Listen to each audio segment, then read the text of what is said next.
Hey folks, welcome back to the channel. My name is 3-Chord Dave, and did you know that purchasing a 1959 Gibson, a real one, might not cost you as much as you think it might? Let's check them out.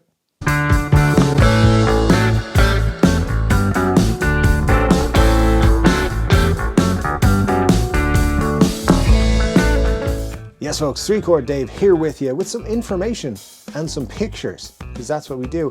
1959 Gibson, anyone? I'll just estimate the price here. Yeah, you probably mentioned a big number, but actually we can come in a lot lower than that. I've got 5 options for you that are achievable, affordable, maybe not as bad as you might think, and some of them are really cool guitars. The one that I would pick out of these 5 might surprise you.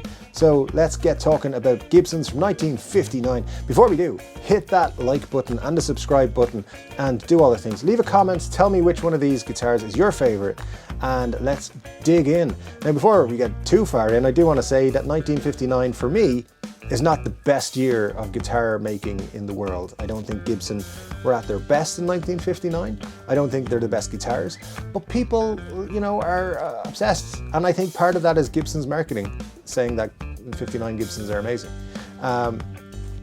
I believe people love them, and I believe other people say they're not that great. So, you know, it's a thing though, isn't it? So anyway, let's talk about 1959. If your birth year, for example, is 1959, then it's a special thing. I recently purchased my birth year guitar, which is 1982, and there's guitars in that same price range that I paid for mine 1982 guitar from 1959. So let's check them out and see what you think. You can probably tell the cheapest one is going to be what the first guitar on the list is. It's this right here, a 1959 3/4 scale Gibson Melody Maker, single coil pickup with the, that's about it. Yeah, very basic guitar indeed. For $2,300, $2,300, you're not going to get anything fancy from 1959. So you do have that slimmer headstock, the one that looks a little bit strange, I will admit, but the guitar is in pretty good condition. All original except for the tuners. The tuners on these tend to crumble, the buttons and stuff, so yeah, replacing them is quite common. The original tuners do come with the guitar, and it's in a non-original hardshell case, so that's not too bad. Yeah, all original, $2,300. It's a Gibson from 1959. I think that's a great price for one. I think it's a good deal. So there you go. If you're after a birthday guitar from 1959, that's probably your best shout if you don't want to break the bank. But don't worry. If you do want to spend more money, they're coming. Now, links for all these guitars, guys, are in the description box. They're not affiliate links, they're just regular old links from Reverb, so check them out. And if you do pick one up, let me know. That'd be super cool. Guitar number 2 is from 1959, as all the guitars are. This one is an ES-125. And this is kind of a classy guitar. I like it. It's got some features that the previous guitar did not have. For example, it has a full scale length, and it also has a full-size Gibson headstock. So that's fancy. And I do like it. It's got, of course, P90, just the one of them, in the neck position, just around the old neck position there. And let me see, what have we got? Full scale length, it's P90, and it's in pretty good condition. Personally, I like the ES-125, but I would prefer if it was an ES-125T. T meaning thin line, which is just for me, I think, a nicer guitar, more comfortable guitar to play.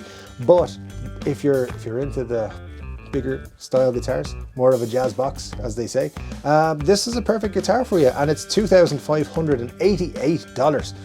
$2,588. I mean, it's still a pretty chunk of change, but I think this is a nicer looking guitar than the Melody Maker. So let me know what you think of it if you're from 1959 as well. Now this third guitar is maybe a bit of an anomaly, because it is a 1959 ES-175, which is a beautiful guitar. It's listed at $5,250.50. So we're starting to move up the price ranges here, as you can see. It says it comes with a non-original hard case, which is okay. Most of these are coming with non-original hard cases. The only description says killer playing vintage guitar, and then it says with new parts. What does that mean? Why new? If I said to you, I got you a new guitar, you'd be like, where'd you get it from? A skip? So I don't know what that's all about, but it says new parts except for pickguard. Do not believe that for 1 second that the pickguard is original, but anyway, and tailpiece. I mean, that's more believable than the pickguard being original, because if you know anything about vintage guitars, you know the pickguards are usually one of the first things to go. So yeah, I'm not fully buying that the 74-year-old pickguard is original, because it looks to be in extremely good condition. So yeah, not buying that either. But it is a single cut from 1959, and it is a Gibson, and it has those split parallelogram inlays, and it has the full Gibson headstock, and it looks pretty cool.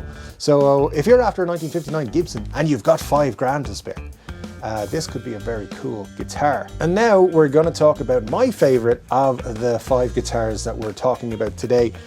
This is a 1959 ES225, and if you're thinking to yourself, wow Dave, that's a rare guitar, you are correct. It is a rare guitar, because they didn't make a whole lot of these, but they're cool. I like them. I like that they're more rounder, and they have, there's a sexiness to these.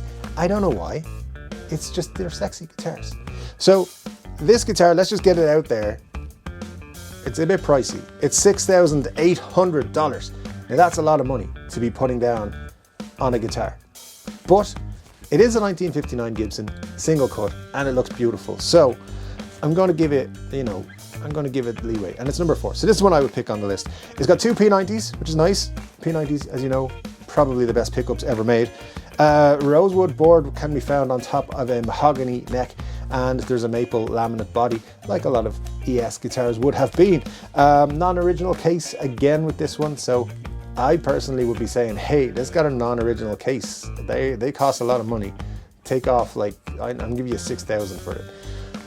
And there's also shipping, because this guitar is in Japan, so it's kind of tricky, but still a very nice guitar. Still, I think, worth somewhere around the $6,000 mark.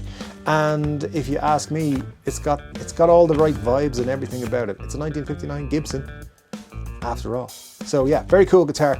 But let's be honest, the one everyone wants to talk about is the Les Paul on the list. And there is a Les Paul on the list, and we're going to talk about it. But before we do, I need to tell you that there's a link in the description for Patreon. It's my job. I got to do it. I'm sorry. But here we are, and we're talking about it. So Patreon, you can get 24 hours early access to all of the YouTube videos.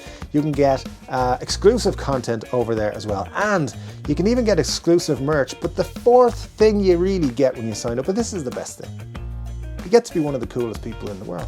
And if you're one of the coolest people in the world, you're going to feel pretty good about yourself. And you can try it out for free, with a free trial. So try out being one of the coolest people in the world. Hit the link in the description below and join the Patreon for this channel. It's good crack, I promise. Anyways, let's get on to the Les Paul on the list. Yes, because you can buy a 1959 Les Paul and enjoy it for less than the price of a used Honda Civic. I do not know how much used Honda Civics go for, by the way, so. This guitar is a Gibson Les Paul Jr. from 1959. It's a double cutaway. It's a single P90. It doesn't get any better. It's a rock and roll machine. I don't know what else you want. It's a Les Paul from 1959.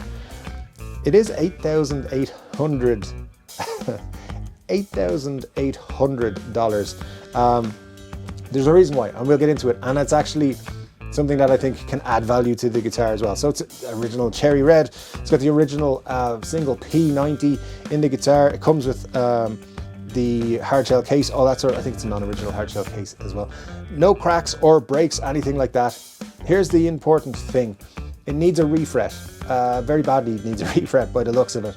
But that's a good thing, because people are always afraid to do things with vintage guitars. And what I always say to them, and I know other people have said this as well, if you're doing something to improve the playability and you're not altering the guitar, then you're good. So refrets make the guitar more playable, make it, or replayable, playable again, I guess. So that's a good thing to do. So it's worth getting someone to do it properly with the right materials and all that sort of crack. The other thing is this guitar has replacement knobs. Now, you can find era correct knobs or good repros even, that will be better than what's on there. So those again would increase the value of this guitar. Get a refret, get better knobs on it, and you are going to have an instantly increased value on this guitar. It's going to be worth more than $8,800, as seen by most of the Les Paul Juniors from 1959 are selling for a lot more than that. You're talking around 12,000. So there you go, a Les Paul from 1959, a real one, for less than the price of a Honda Civic, I think, because I don't know how much a Honda Civic costs. But $8,800, I think that's pretty good for today's prices. So if you were born in 1959, you're looking for your birth year guitar, maybe we found a way for you to get it. I don't know. Don't tell the wife how much it costs, or the girlfriend, or the boyfriend, or the husband. Who knows? Whoever, don't tell them. And don't tell them 3 Chord Dave told you, because I don't want them coming after me either. Anyways, folks, thank you so much for joining me. 31 videos in March. We're on the way through. So this is the 10th one. So yeah, we're keeping going. Don't forget to join us for 3 Chord Dave Live on Saturday. That's always fun. Some of my favorite people in the world come to that show. So join us for that. Yeah, and I'll be back with another guitar related video very soon. But until then, take care.